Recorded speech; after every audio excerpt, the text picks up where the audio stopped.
Good evening, Vice Mayor and City Council.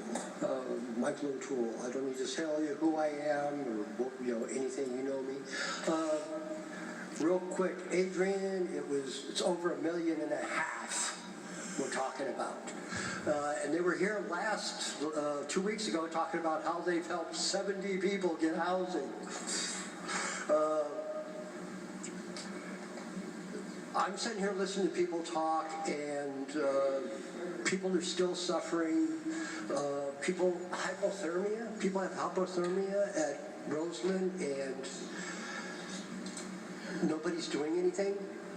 I mean, and people are talking about people getting to a point to where they're going to act.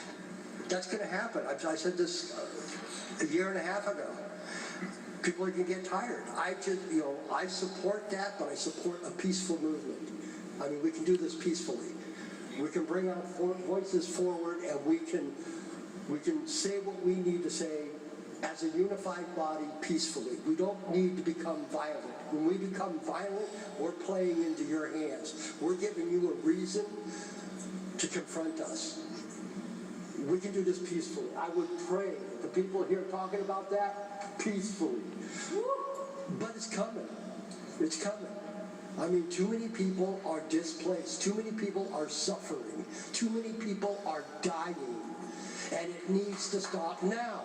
And if we have to do it, I've asked people, let's come together, and as a unified body, I actually stood here a while back and said I would do everything in my power to bring the full force of the homeless to your doorstep and stay. That's a lot of people. I mean, what are you going to do, arrest us? You can't arrest us. It'd be a media nightmare. It would shame you, and maybe that's what you need. You need to be shamed. When are you going to listen to us? When are you going to bring the people that are suffering? You're doing things behind closed doors. You're making decisions to impact these people's lives without even taking them into consideration, hearing what they feel. Once the mental health field. I work in the mental health field, and what's made us so strong is they brought us into the process. They brought us into what happens to us. Peer navigators, peer specialists are now the front line of mental health. When you bring the homeless in and ask them and give them jobs, make them part of the process, that's where you're going to find the answers. You're not going to find it behind locked doors. Thank you. Thank you, sir. Merlin, followed by Courtney Cox.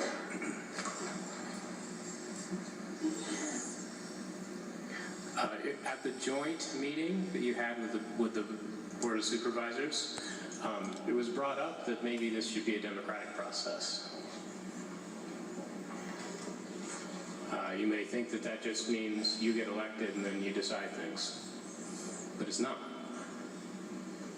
A democratic process is where we participate, is where the people who are affected participate.